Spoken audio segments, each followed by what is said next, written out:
अस्सलाम वालेकुम जी। मेरा नाम डॉक्टर आमिर है और मैं as a consultant paediatrician DHQ hospital Bahawalnagar में अपनी खिदमत सर अंजाम दे रहा हूँ। आज मेरा गुफ्तगू का मौजू एक वो टॉपिक है जो आपने अपनी रोज़मर्रा ज़िंदगी में ज़रूर सुना होगा, या न्यूज़ में, या किसी दोस्त को बात करते हुए, या किसी और से। ठीक है, वो क्या है जी कि डॉक्टरों की गफलत से फ़लाँ की जान चली गई। डॉक्टरों की गफलत से फ़लाँ का बाजू जो है वो सारी उम्र के लिए मुहताज हो गए। डॉक्टरों की गफलत से किसी की टांग कट गई। ठीक है, ये जो डॉक्टरों की गफलत वाली लाइन है ना, इसका आज हम तज्जिया करते हैं। क्या ये वाकई ही डॉक्टरों की गफलत है या कोई और वजह है? देखें, बात यह है कि पाकिस्तान में जो हेल्थ का निज़ाम है ना, वो एक बहुत ही पुराना है। इसमें रेफरल सिस्टम जो है ना, जिसके पास पैसे हैं वो जो मर्जी अस्पताल, जिस मर्जी स्पेशलिस्ट, जिस मर्जी कंसल्टेंट को चेक करवा सकता है। जिसके पास पैसे हैं वो फीस अफोर्ड कर सकता है, तो वो किसी को भी चेक करवा सकता है।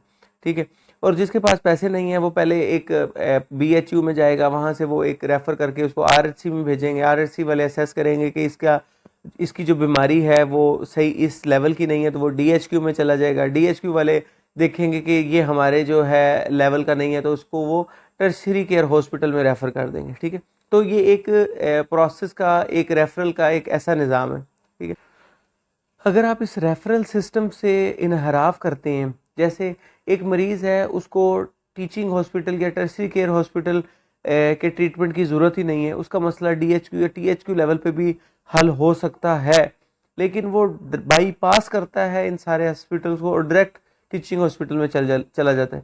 मिसाल के तौर पे, जैसे कि कोई बंदा है जो RF वाला या कोई कबूला या बुरे वाले साइड से बिलोंग करता है, और उसको उल्टी या मोशन का मसला है, बड़े आदमी को या बच्चे को।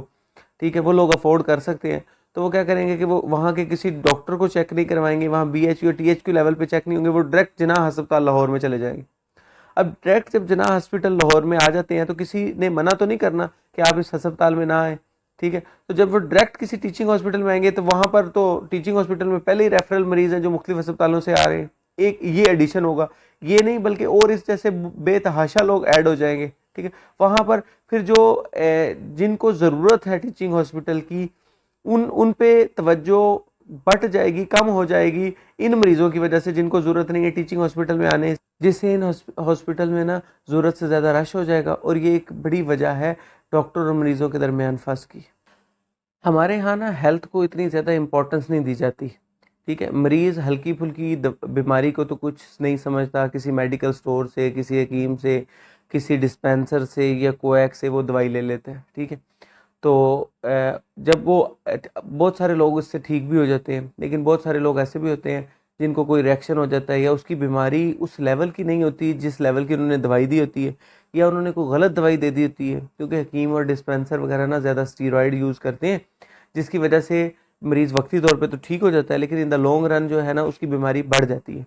ठीक है, ऐसे मरीज़ जब कोई अस्पतालों में आते हैं तो बहुत ज़्यादा क्रिटिकली इल होते हैं, बहुत ज़्यादा बीमार होते हैं, तो डॉक्टर जो फर्स्ट एड वगैरह हॉस्पिटल में होती है वो शुरू कर दी जाती है इनको।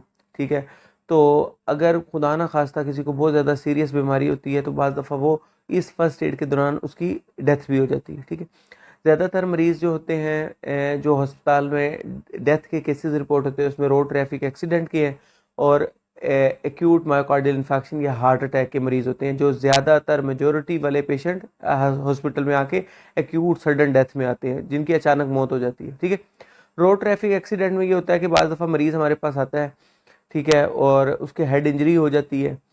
हेड इंजरी के बाद जब उसकी इनिशियल ट्रीटमेंट शुरू की जाती है, तो बाज़ दफ़ा ये होता है कि उसे न्यूरो सर्जरी की केयर की ज़रूरत, ICU की केयर पड़ जाती है। अगर किसी ऐसी जगह पे है जहाँ पर ये चीज़ें नहीं है, तो उसे रेफ़र कर दिया जाता है। देखने में यही आया है कि ज़्यादातर फंस जो हस्पतालों में जो झगड़ा लड़ाई वगैरह होती है, वो इन्हीं केसेस में होती है कि जिसमें मरीज़ जो है ना एक एक वक्त में बिल्कुल ठीक होता है और अगले लम्हे वो उसकी डेथ हो जाती है, वो इस जाए फ़ानी से रुखसत हो चुका होता है।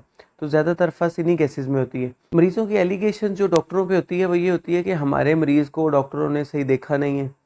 ठीक है, हम बुला के लाए थे वो आए नहीं हैं, या सही ट्रीटमेंट नहीं दिया।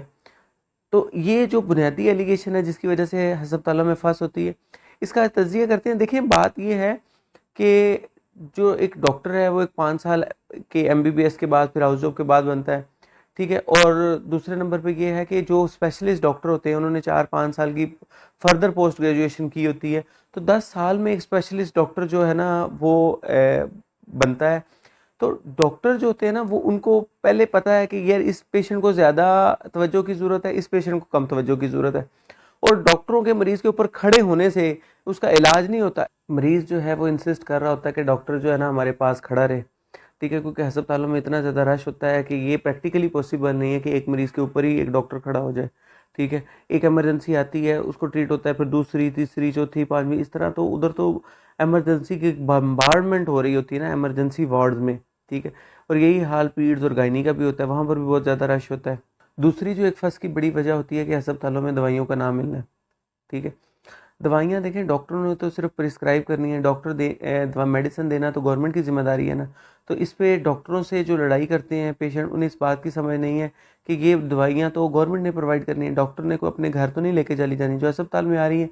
हमारी तो ये कोशिश होती है कि पेशेंट्स को हम कोई सैम्पलिंग जो मेडिकल फार्मास्यूटिकल कंपनी वाले सैम्पलिंग वगैरह देते हैं वहाँ से पूरा कर दें, कोई और डोनेशन वाली चीज़ों से उनकी पूरा करें ताकि उन्हें उन पर बर्डन कम हो, ठीक है। तो डॉक्टर तो ऐसा भी ख्याल रखते हैं। और एक सबसे अहम चीज़ जो है ना इस मुल्क में फ़ाइनेंशियल इशू है। पाकिस्तान की पर पर्सन की जो मंथली इनकम है ना, एवरेज इनकम है वो 25,000 है। महंगाई के इस दौर में जहाँ खाने पीने की चीज़ें इतनी ज़्यादा महंगी हो चुकी हैं तो लोगों के लिए हेल्थ जो है ना वो अफोर्ड करना बहुत मुश्किल हो चुका है। तो ज़्यादातर लोग गवर्नमेंट हॉस्पिटल्स में जाते हैं। गवर्नमेंट हॉस्पिटल्स में जाने जाने से उधर रश ज़्यादा हो गया। एक बहुत बड़ा इलाका जो है एक छोटे से अस्पताल में ड्रेन हो रहा होता है, तो वो नंबर ऑफ़ पेशेंट ज़्यादा हो जाते हैं। नंबर ऑफ़ डॉक्टर्स और number of hospital, number of department तो उतने ही है, लेकिन पेशेंट बढ़ते जा रहे हैं, ठीक है। ये एक बुनियादी वजह है अस्पतालों में फंस की, लड़ाई झगड़े की, ठीक है। देखें जो लोगों की अपनी फ्रस्ट्रेशंस हैं, किसी की कोई घर में लड़ाई है, किसी के कोई चीज़ें महंगी हो गई हैं खाने पीने वाली, उसकी आमदनी इतनी नहीं है, तो इन द एंड लोग जो है ना अपनी फ्रस्ट्रेशन जो है वो इस तरह अस्पतालों में निकाल दें, क्योंकि वहाँ पर उनको पता है इन्होंने कुछ करना तो होता नहीं। डॉक्टर्स क्या कर लेंगे इन रिस्पॉन्स, कुछ भी नहीं कर सकते। अगर आप किसी के डॉक्टर का सर फाड़ देंगे वो क्या कर लेंगे, वो कुछ नहीं कर सकता, ठीक है। लेकिन अगर आपको ये पुलिस वाले या कोई और डिपार्टमेंट वाले जितना मर्जी आपको तंग करते रहे, आप उन्हें कुछ नहीं कह सकते क्योंकि उनके पास पिस्तौलें हैं, बंदूकें हैं, लाठियाँ हैं, ठीक है। तो ये बुनियादी फ़र्क होता है कि इंसान अपना गुस्सा, अपनी फ्रस्ट्रेशन वहीं पे निकाल सकता है जो बंदा अगले को थोड़ा-सा कमज़ोर समझे। मेजॉरिटी ऑफ डॉक्टर्स जो है ना वो अपने नॉलेज और अपनी फिज़िकल एफर्ट के मुताबिक बेस्ट पॉसिबल काम कर रहे हैं। अस्पतालों में फुल फ्लैश तरीके से टाइम भी दे रहे हैं, ठीक है। और लेकिन एक्सेप्शन आर ऑलवेज़ देयर, कुछ है जो कि हर डिपार्टमेंट में होते हैं। मैं किसी डिपार्टमेंट का नाम नहीं लेता, ये हर डिपार्टमेंट में होते हैं ऐसे लोग, ठीक है, जो सही तरीके से काम नहीं करते, अपना टाइम पूरा नहीं देते या वगैरह और इस तरह की बहुत सारी बातें। लेकिन मेजॉरिटी जो है ना वो बहुत अच्छा काम कर रही है। तो अगर कोई एक बंदा सही काम ना करे तो इसका मलबा पूरे डिपार्टमेंट पे कभी भी डालना नहीं चाहिए।